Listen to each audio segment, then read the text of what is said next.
Hi, everyone. My name is Ellie Anders Thompson. I am the Reflection Center Coordinator for Utah Valley University. I want to welcome you here for our conversation this afternoon with the author, Robert P. Jones, or as I affectionately call him, the notorious RPJ. I am so excited for our conversation with our students here on the Interfaith Student Council. We are also joined and co-sponsored by the Social Impact Fellows from the Center for Social Impact at Utah Valley University and the Student Association, so UVUSA. We've all been prepping for the last month for this incredible conversation, and I'm actually going to turn our time over to one of our co-presidents, Briley Bromley, for the Interfaith Student Council, and she's going to have an incredible conversation and talk about the latest book, White Too Long. So go ahead, Briley, turn your video on, and you can take over the conversation from me.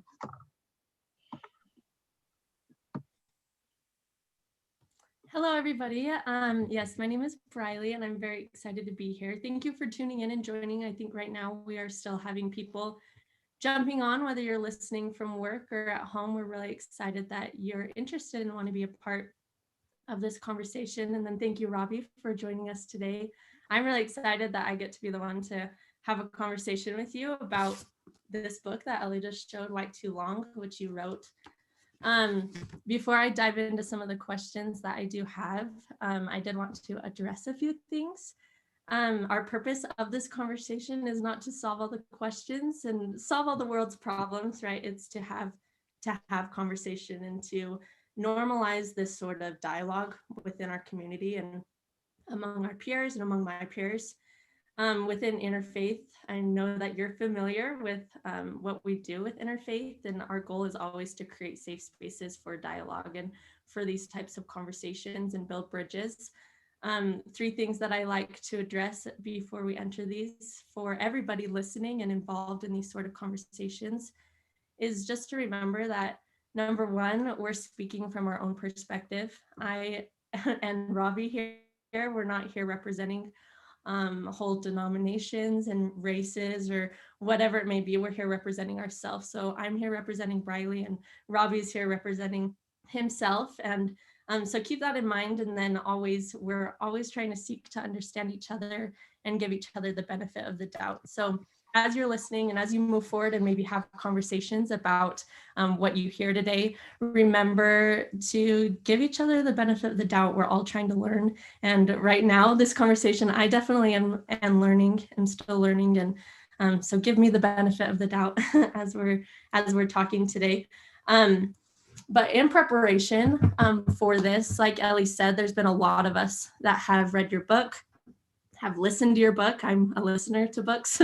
So I listened to your book and have also read a lot of other research that you have done and other things that you've came out with. And I am excited. I've been in also a lot of conversations with students around the campus, different student groups, different individuals. There's been a lot of talks. We're so excited.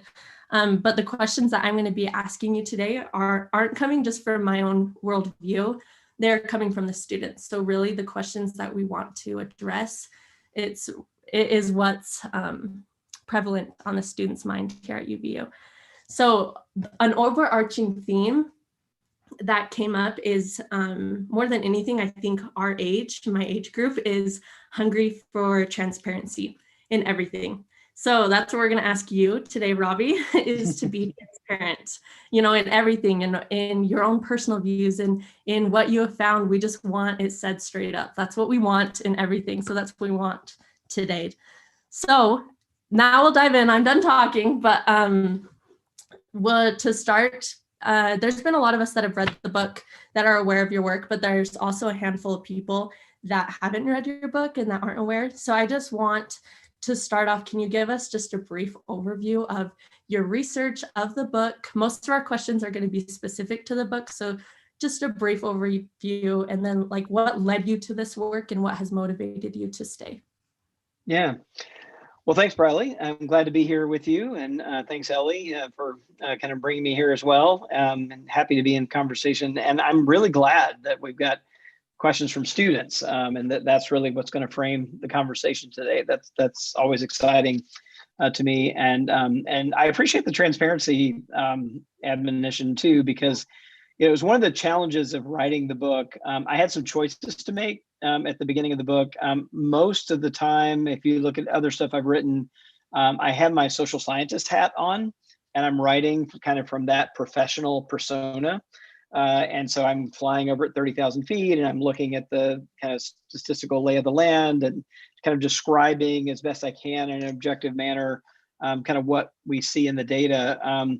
But for this book that was really on white supremacy and American Christianity, I knew it wouldn't quite be honest to write the book that way, and I had to think hard about how to put myself in the book. And the reason for that is that I grew up as a Southern Baptist, very active religious family in Jackson, Mississippi, with family roots back 200 years in Middle Georgia. And I just knew there was no honest way to either talk about why I would take enough time to write this book, why I was choosing to focus on what I was choosing without it really being part of my own story. And so the truth is, and I try to lay this out in the book, that this book is really about my own journey. I kind of bring my social scientist self to it, but it really is a kind of my whole self in this book, trying to sort out this legacy of white supremacy in my own faith, and how do I make sense of the religion I grew up in, and the kind of half truths and half histories that I was told, and trying to fill out that story and tell a truer story about where we've been. I think that helps us wrap our heads around what's going on now and where we might go in the future. So it really is, I think, at its heart, a kind of truth-telling expedition, first and foremost, and not really with I think the other thing I should say is I am writing as an insider who cares very much about Christian faith, about the church, so I'm not really someone poised with a can of kerosene and a match to just burn it all down. But I'm really thinking at the end of the day, what are the conversations we need to have, the difficult conversations we need to have that will move us from a place where, like one of the ways I think about this is that our kind of entanglement with white supremacy and white Christianity over American history has really led us to a place of ill health. And so really at the end of the day, it's really about, what's the medicine we need? What's the treatment we need to move from a place of sickness and really disfigurement to health and wholeness. Thank you. Thank you for being transparent in your just starting off. I think a question that I often battle with, with my times, a lot of times people get involved when it affects them personally, or when it affects people that they're close to, like immediate family members or a close friend. Other than that, I find it that people don't necessarily like to get involved because it has an effect them. So with this question, UVU is in Orem, Utah, and just recently Provo and Orem has been announced the least diverse place racially and religiously in the United States. And so there's a lot of people that do care. Where we're having, a lot of students are here today having this conversation, but a lot of, this is a general statement, which I try to avoid, but a lot of Christians aren't picking up your book. They're not having these conversations. So I don't know if you have anything to say on this, but how do we get people to care who aren't being affected by it, or who don't have family members or close people that that aren't being affected by it?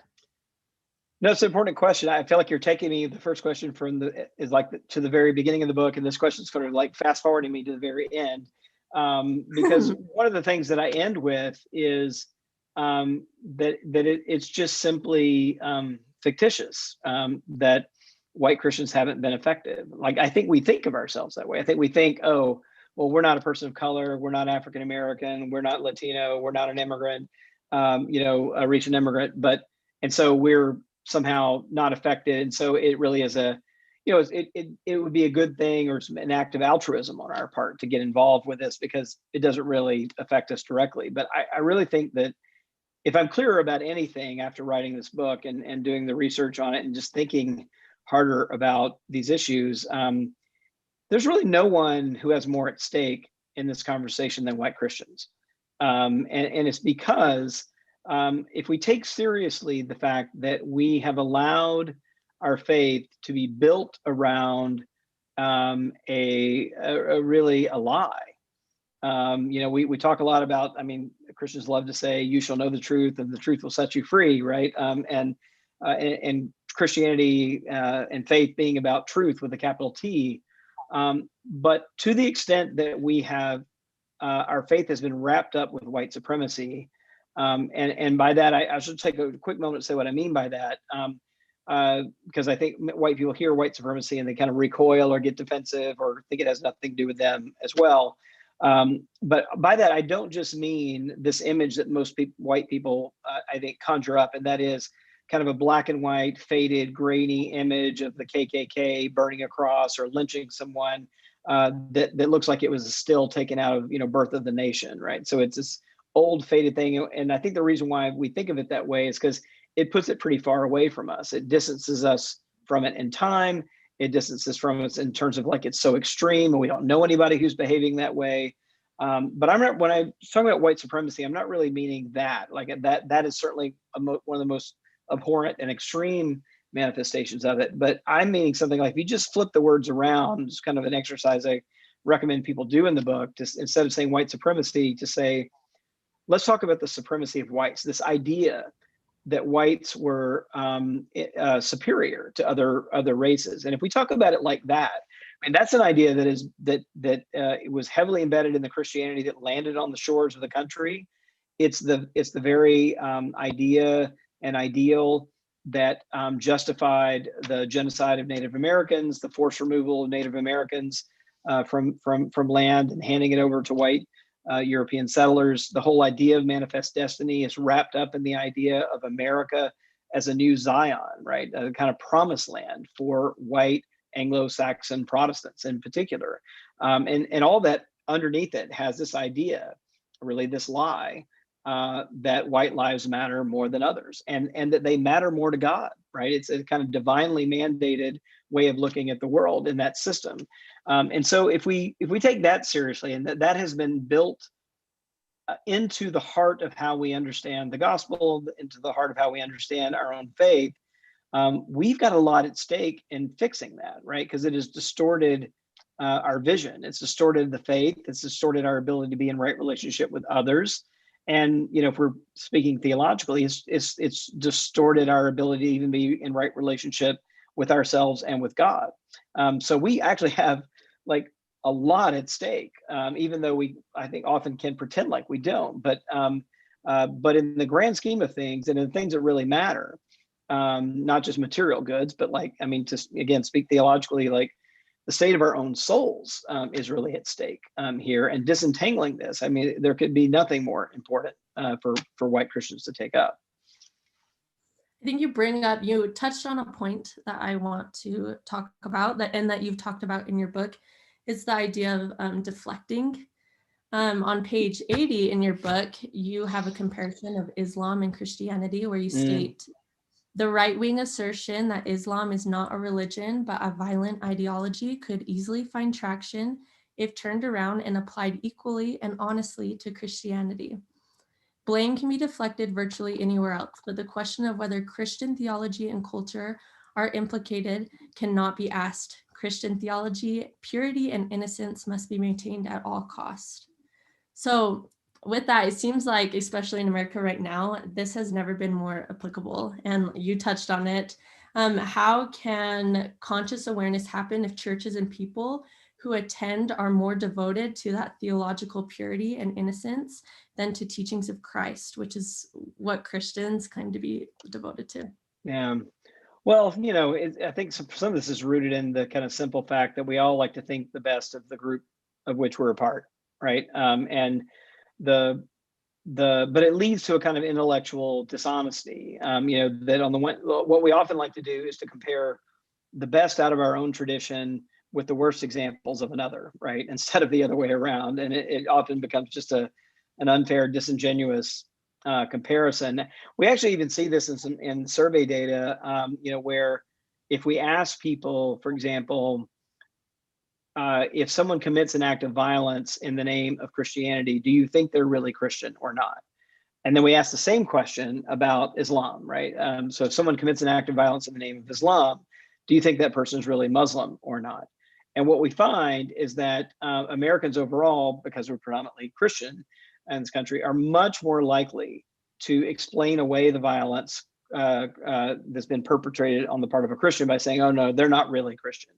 But they're not willing to do that for someone who's Muslim, right? They're more likely to believe, oh yeah, that person's really Muslim, because they have this view of kind of violence being more inherent. But all of the most recent data, I mean, from the FBI, from Southern Poverty Law Center, the Anti-Defamation League, are showing, that the biggest threats are really domestic threats to violent acts in the country are actually domestic threats. And they're largely from white supremacist groups. And if you look under the hood, literally under the hood, in some cases, many of those groups are animated by Christian principles, and by Christianity, it's a Christian identity. The KKK, for example, in this country, the most well-known organization, was a overtly Protestant Christian group.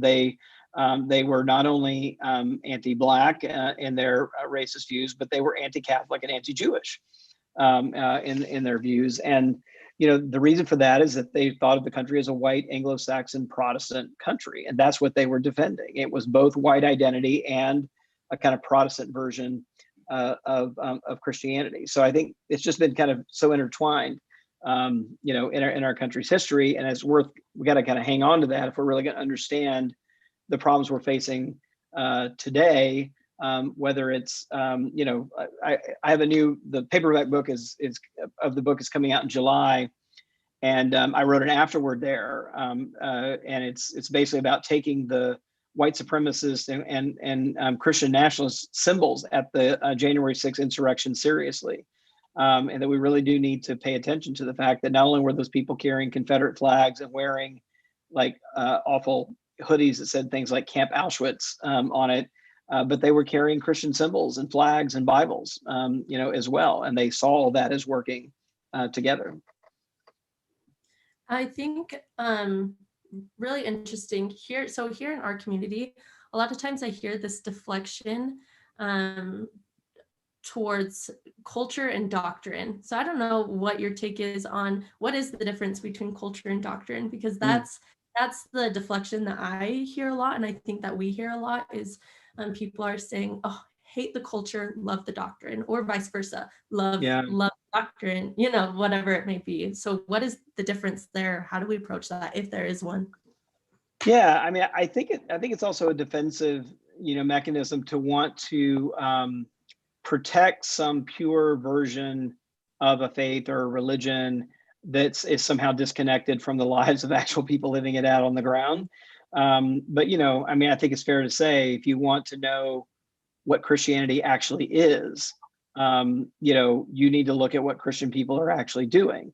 And some of that is good. I mean, there's hospitals being built there, the naked being clothed and the orphans being housed, and all of that is real. And true.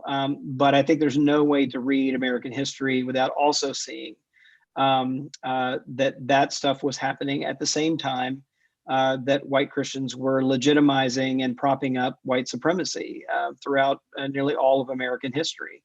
And particularly this vision of the supremacy of whites, right? That whites were intended to be in this hierarchical position over and above everyone else.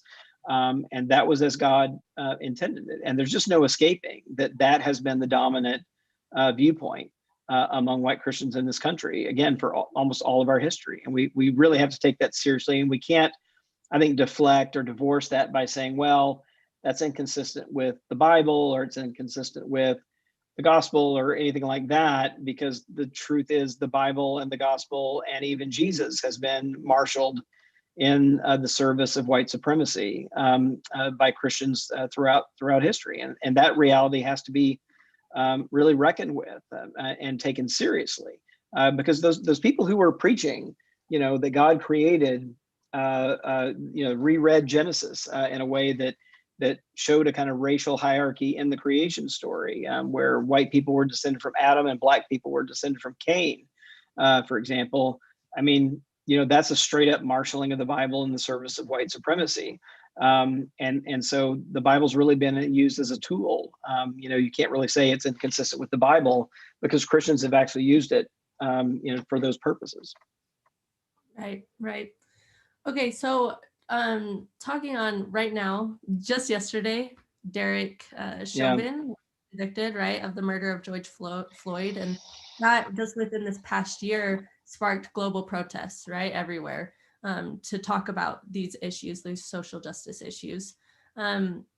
So in your book, you say, let's see, I have it. You say that it is also perhaps the biggest challenge for us white Christians who have been conditioned to move through our lives preoccupied with personal sin, but unburdened by social injustice. In connection to what's been happening this past year and everything, have you seen a shift in this specifically with the Black Lives Matter movement being reignited through this last year? And how do you specifically see congregations moving forward with members that are divided over social justice issues, especially if those injustices haven't been addressed or acknowledged within the congregation? Yeah, I will say that I do think things have changed over the last year. I mean, I finished this book in 2019. It came out in 2020 in the summer, right in the middle of, the nationwide protests, and even, as you said, worldwide protests in the wake of George Floyd's murder at the hands of a police officer. And a couple of things that we've seen. We have actually seen some changes in the data, although by kind of matters of degree. So one of the things I show in the book is I actually have a question in there about specifically this, about the killing of African Americans, unarmed African Americans by police. And what's remarkable about that is how differently white Christians see those events than whites who aren't Christian, and how differently white Christians see those events compared to their Black and brown brothers and sisters in other churches.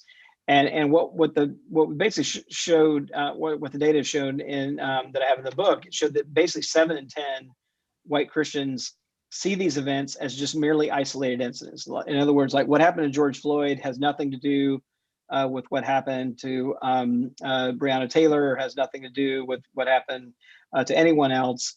It's just, these are just isolated incidents. And so about 7 in 10 say they're isolated incidents and not part of a pattern of how police treat African Americans.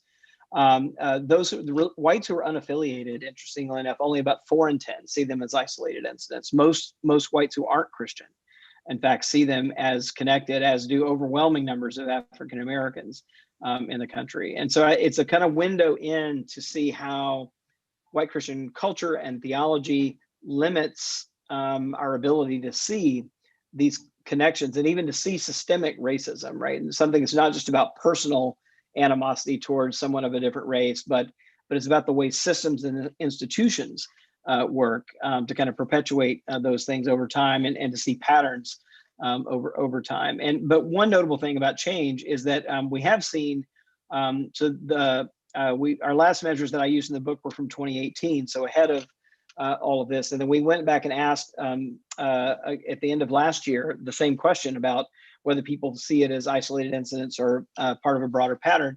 Many more Americans today see things like George Floyd's murder as part of a pattern.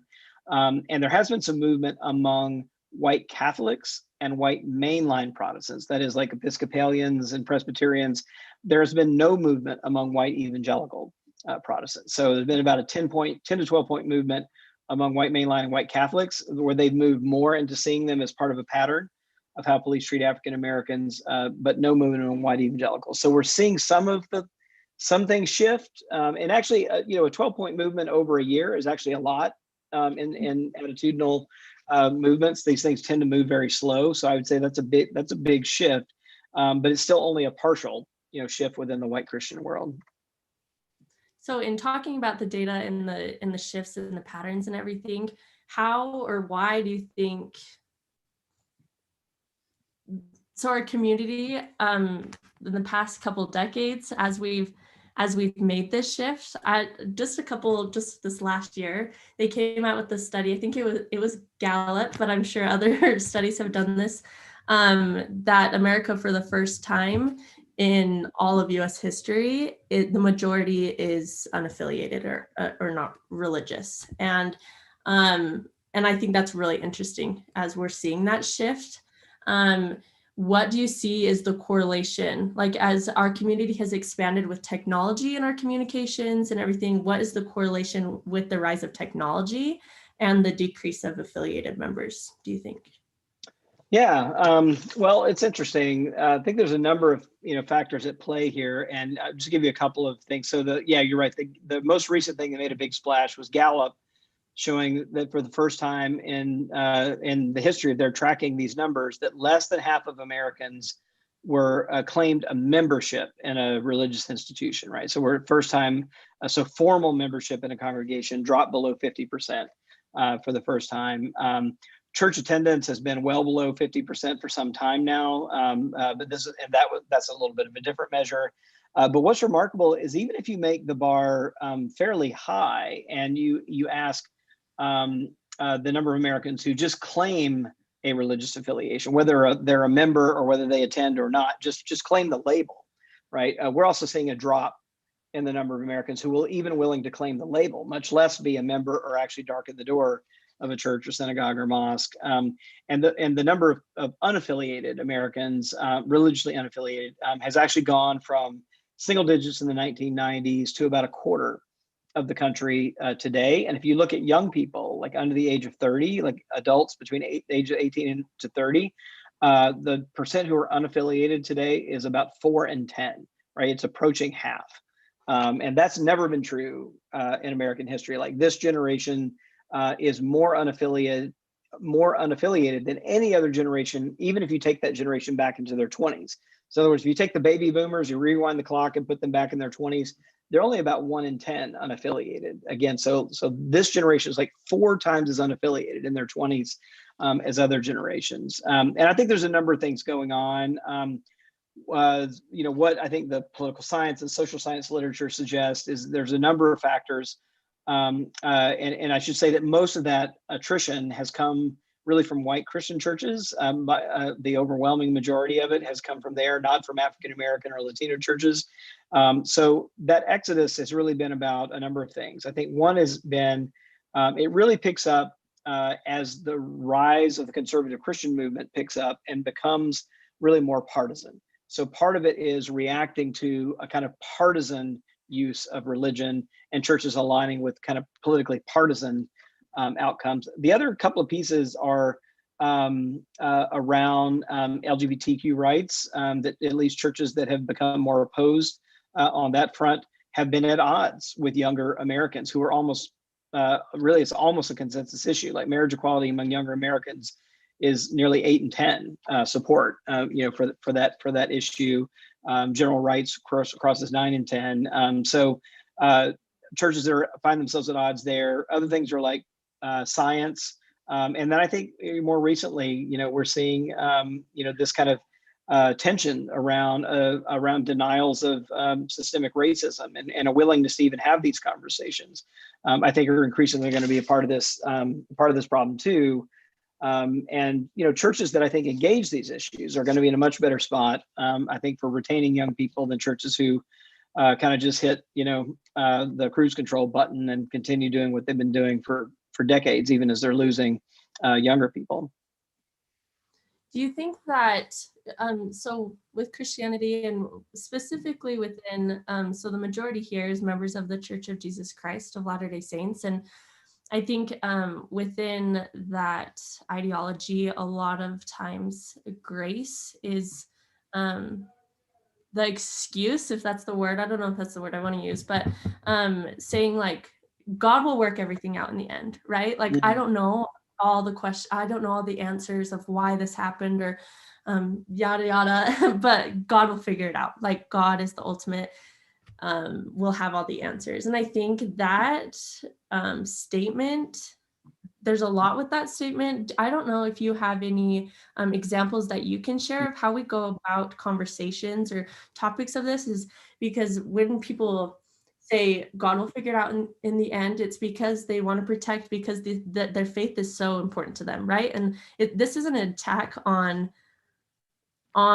their faith, Christianity, but how do you go about having those conversations without attacking? Well, I think it's worth asking some questions about who can make a statement like that comfortably. And, I think the real answer is it's a lot easier for white people to make a faith statement like that than people who aren't white, right? If you're at the top of a power hierarchy, the top of the, a member of a more dominant race, a more dominant religion, it's a sort of easy position because the status quo is actually fairly comfortable. Right? It's much less a temptation if you're, the object of injustice. So I think just start with kind of interrogating, like, well, who could use a kind of reasoning like that, and who can't? And I'd say, like, look, as someone who grew up, in Mississippi with like Southern, you can't swing a dead cat without hitting a Baptist in Mississippi. The status quo was quite comfortable. And did we have to ask? And we didn't. Did we have to ask any hard questions about civil rights, racial justice? And in the book, we talked about this earlier, but in the book, I talk about my own experience of growing up and seeing the first African American kids actually show up in public schools in the Jackson Public School District when I was in third grade.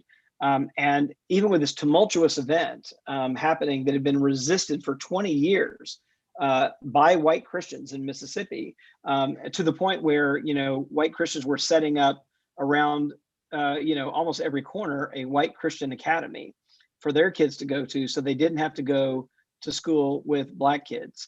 That was a really common thing that white Christians were actively doing to subvert the public schools in Mississippi. And there was like no conversation about this at all. And we just kind of created a status quo where we didn't have to ask those questions. So again, I think it's about kind of just, let's just kind of take one more layer off of it, take a step back and say, what are we really saying by throwing our hands up and saying, well, God will work it all out. And who does that work for and who does it not work for? Ask, I just got a notification that my little unstable. I hope you can hear me okay. I'm losing a little bit. Maybe kind of come back with this next question. Okay, stop me if it goes in and out. But you mentioned before that you, in writing this book, you didn't send any of the manuscripts to your parents because of this issue. You didn't want to offend, and it's a heavy topic and whatnot. Can I ask, like, how did you approach talking to your parents? I think a lot of us can identify with that, as we have that are, it's tough to approach and start having this conversation. So how did you go about it?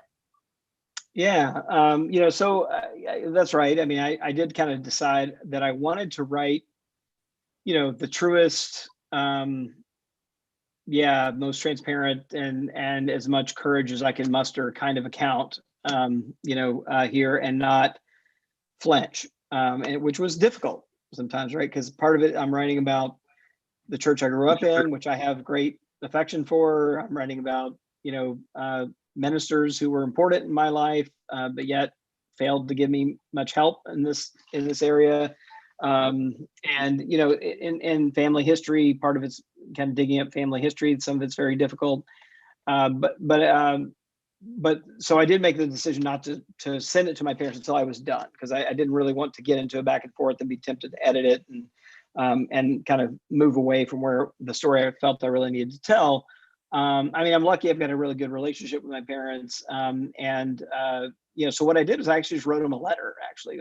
Wrote a 3 or 4 page, I think, cover letter, just saying like, look, before you read the book, read this, right? And I just want to tell you where I'm coming from, why I felt the need to write this book, what I'm really up to, here, and what I appreciate about, what my tradition's given me, but also what I think we need to say about it if we're going to be honest. And it turned out, I think, to open up a lot of doors. I mean, we've had some kind of, we don't see eye to eye on everything, but we've had some really productive conversations. And I found out even it opened other kinds of avenues for me understanding the depths of some of this. So, for example, this is not in the book because I didn't know about it until after I talked to my parents after the book was done. But I found out that at a church in Macon that my grandfather was the deacon at a church in Macon in the early 1960s, and that one of his jobs on Sunday morning was to stand outside on the steps of the church and just basically ensure that nobody who was not white entered the sanctuary. Right. So that was an official, and not even a wink, wink, nod, nod, but like an official task for a deacon in that church was to make sure the sanctuary stayed segregated. And that's kind of a, embarrassing, kind of painful story to tell. But I think it's really important to sort of get a reality check on how invested Christianity was in protecting not only the kind of community pools and schools and all of that and the libraries, but to protecting even their own sanctuaries from being integrated. And I think that's also telling, because I think I quote somebody in the book, one of the activists in Jackson, who was a kind of advocate for segregations, said, look, if we allow our sanctuaries to become integrated, that's the way that integration is going to come to the entire community. Like, he saw churches as a stronghold that needed to be defended at all costs against integration, because once that happened, he knew it wasn't going to be defensible anywhere else. But I think that's telling about the power of white Christian churches and really the opportunity they had during those times to do something different than they did, right? And for the most part, many of them stayed as forces of resistance rather than forces of justice. I think that transparency aspect of it, just addressing the history, like the reality of what a lot of churches, Christian churches, were actually built upon, is first step, and I think that's what we are wanting, is to be transparent of it was systematically built upon these white supremacist ideas and beliefs. Why do you think that churches are still so segregated today? Because today, a lot of times congregations are divided up based on geographical areas, right? Which then you think about all the redlining and the class separation within our communities. Does that play a role in why everything is still, like today, so segregated? Or what are your thoughts on that? Yeah, I'm glad you brought that up. It's really one of the most obvious signs of this legacy. There's this great book. It's 100 years old now. It's written by H. Richard Niebuhr, who was a professor of theology at Yale, and it's called The Social Sources of Denominationalism. And even like 100 years ago, he basically said, like, one of the biggest scandals in the church that nobody treats as a scandal is the race line running through churches, right? And that was 100 years ago. He was kind of naming this as like one of the biggest things that ought to be a scandal, but we have accepted, right, as part of the status quo. And today, Martin Luther King was kind of famously said, 11 a.m. on Sunday morning is the most segregated hour in America. That's largely still true. I think the latest data I've seen on this shows that if you're looking for multicultural churches in America, multiracial churches, you're going to have to look pretty far.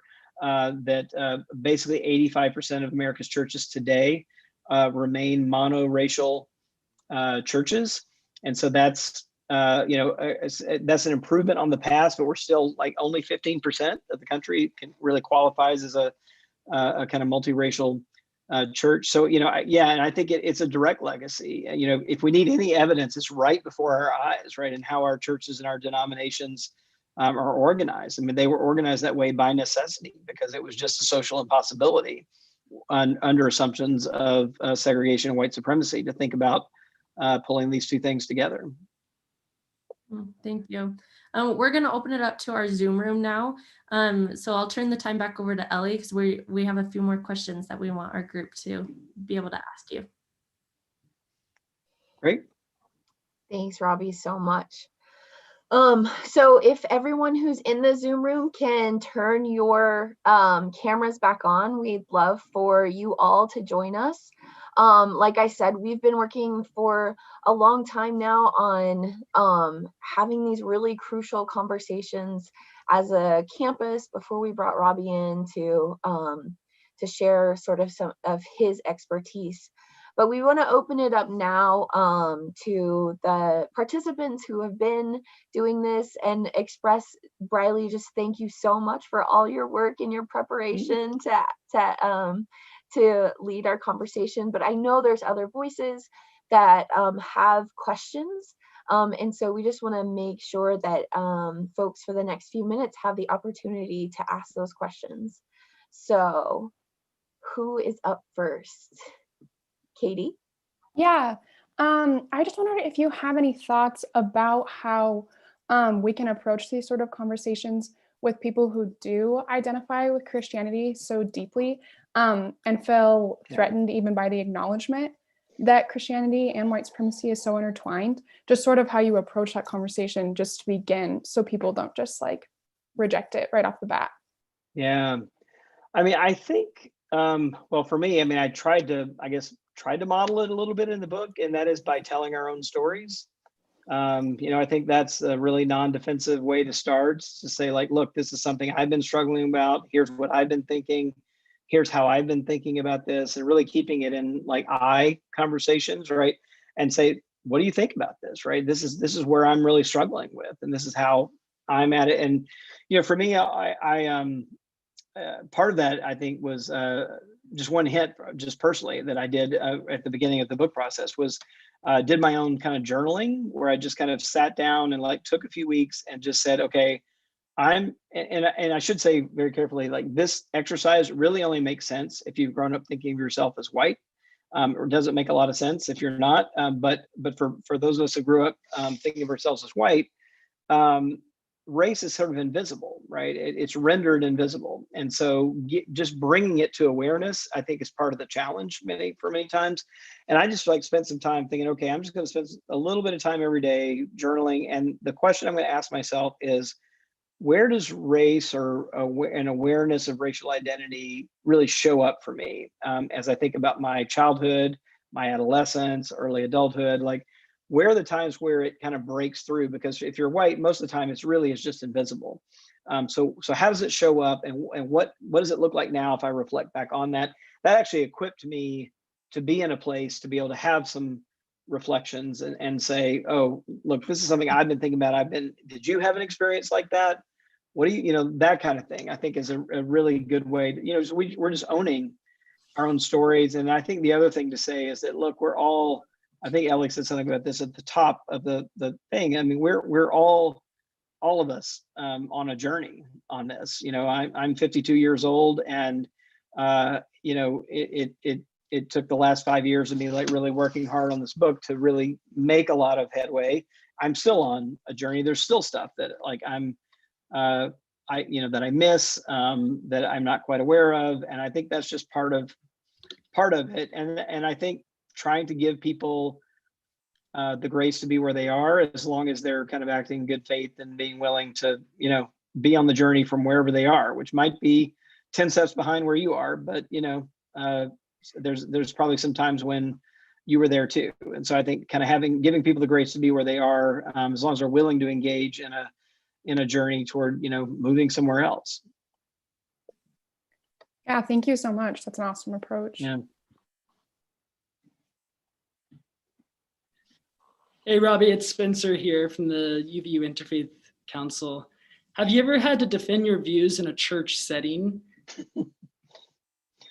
Oh, let's see. I think if I get a good example of that. I mean, there's certainly been, some. Here's what tends to happen, right? In a book like this, that people tend to either, if they go to the history and they want to sort of challenge the history, there's a kind of whataboutism that happens on the history, right? Because you can't really deny the history that's there. It's pretty well documented.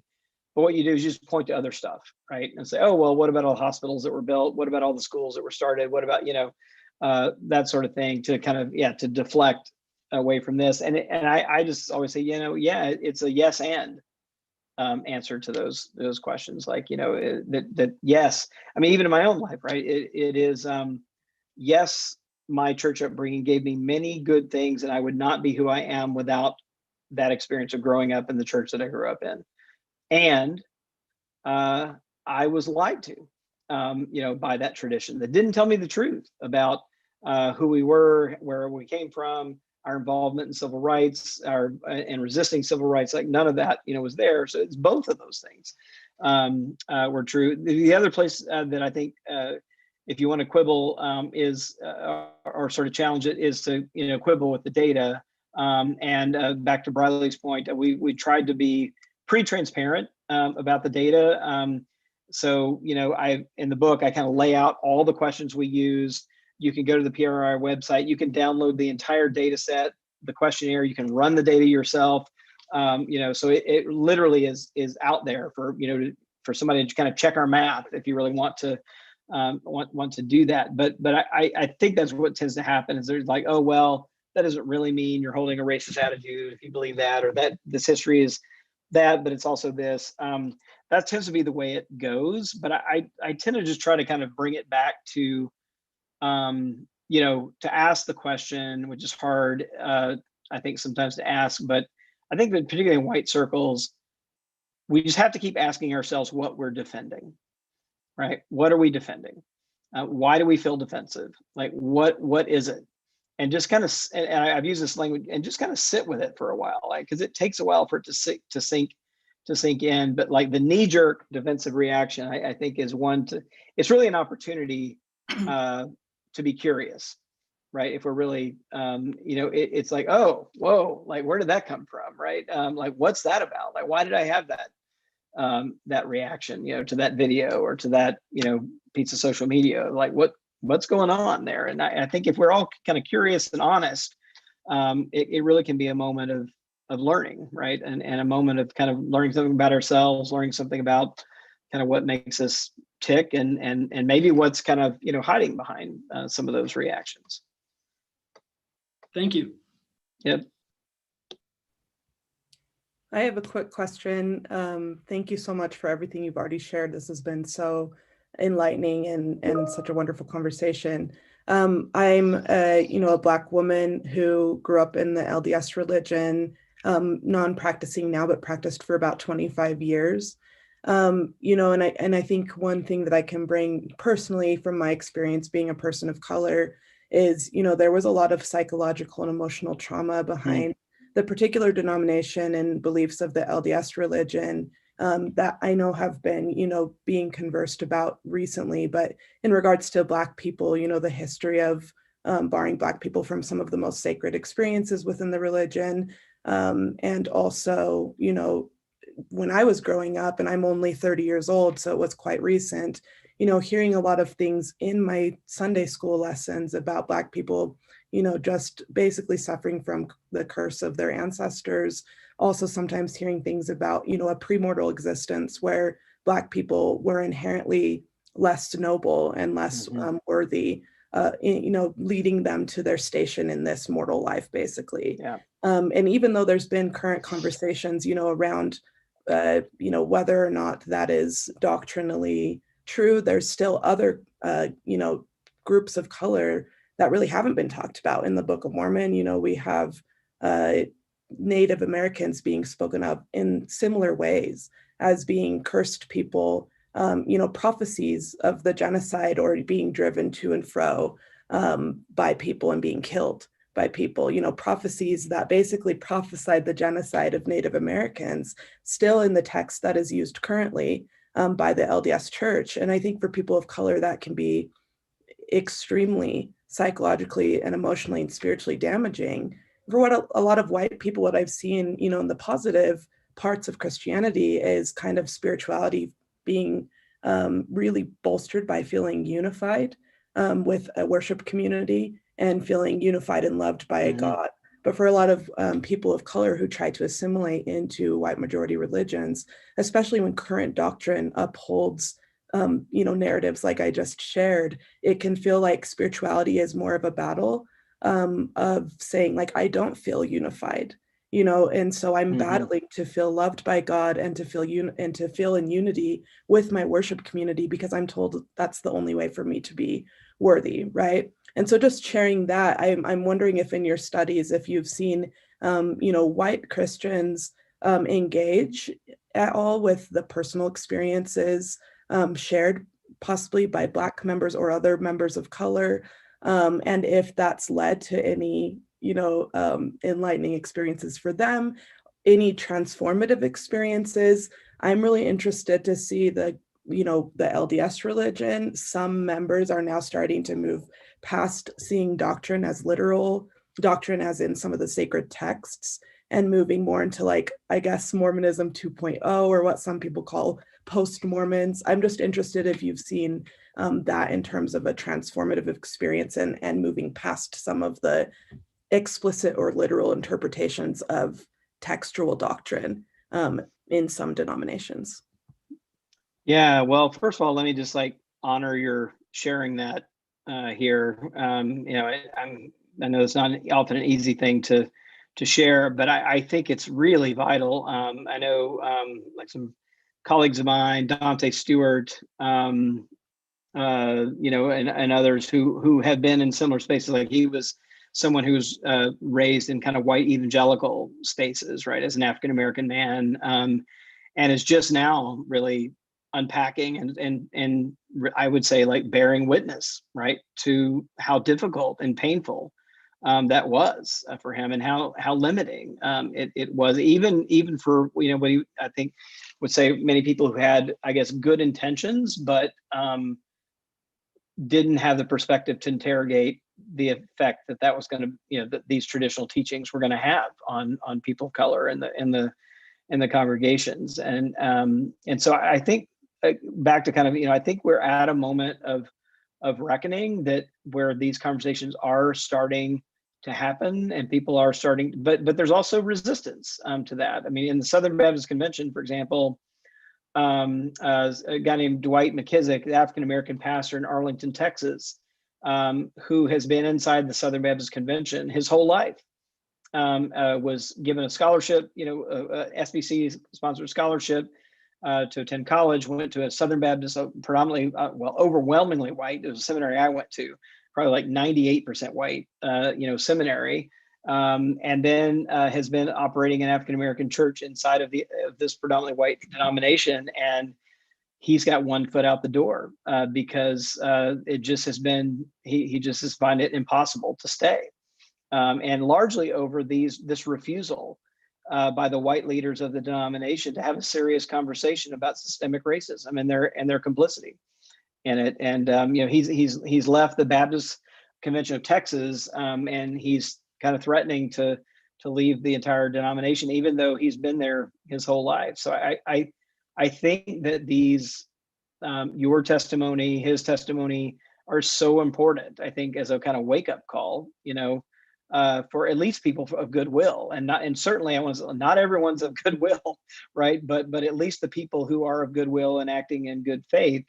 It's something, it often takes people leaving, people saying really painful things for them to hear and wake up, to kind of these things that don't affect them in the same way. So, it's only when they see someone they care about get hurt by it, right, that it affects them. They're like, oh yeah, right. But I mean, it's something as basic. I mean, this happened in the Baptist world too, but like, it is so pernicious, right? Reading into the biblical creation story, two different versions, right, of humanity, right? A white story that's like noble, goes back to Adam and Eve, right? That God is breathing life into them. And then, like, in most of the way these things go, either in the curse of Ham or the curse of Cain, these alternative versions, they criminalize people of color, right? I mean, if it's Cain, he murders his brother. Like, so you trace you're reading back the lineage of